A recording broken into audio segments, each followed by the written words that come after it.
কিছুক্ষণ আগেই প্রধান নির্বাচন কমিশনার এম নাসিরউদ্দিন তিনি রাষ্ট্রপতির সঙ্গে দেখা করতে বঙ্গভবনের উদ্দেশ্যে রওনা দিয়েছেন এবং এখন পর্যন্ত আমরা যেটি জানতে পেরেছি যে আগামী জাতীয় সংসদ নির্বাচন যেটি ত্রয়োদশ জাতীয় সংসদ নির্বাচন সেই ত্রয়োদশ জাতীয় সংসদ নির্বাচনকে কেন্দ্র করেই মূলত তার এই সাক্ষাৎ। আপনারা জানেন যে গতকাল প্রধান বিচারপতির সঙ্গে প্রধান নির্বাচন কমিশনার দেখা করেছিলেন এবং আজকে রাষ্ট্রপতির সাথে দেখা করার মধ্য দিয়ে কিন্তু তফসিল ঘোষণার যে চূড়ান্ত যে কার্যক্রম সেই চূড়ান্ত কার্যক্রম কিন্তু আমরা দেখতে পাচ্ছি।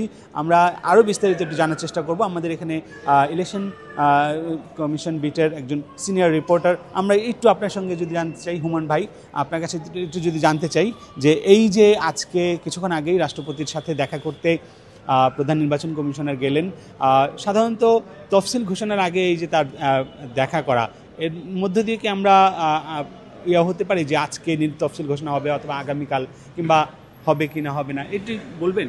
নির্বাচন কমিশন প্রত্যেকটা সংসদ নির্বাচনের আগে যেহেতু রাষ্ট্রের অভিভাবক হচ্ছেন মহামান্য রাষ্ট্রপতি, সেই কারণে নির্বাচন কমিশনের যে যাবতীয় প্রস্তুতি, এই প্রস্তুতি সম্পন্ন করার পর যখনই তফসিল ঘোষণা করবেন তখন তার আগে হচ্ছে রেওয়াজ অনুযায়ী রাষ্ট্রপতির সঙ্গে দেখা করেন।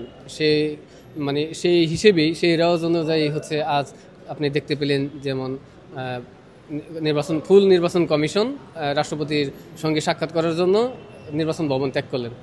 তো এই ছিল নির্বাচন কমিশন থেকে ত্রয়োদশ জাতীয় সংসদ নির্বাচনের এবং তফসিল ঘোষণার সর্বশেষ তথ্য।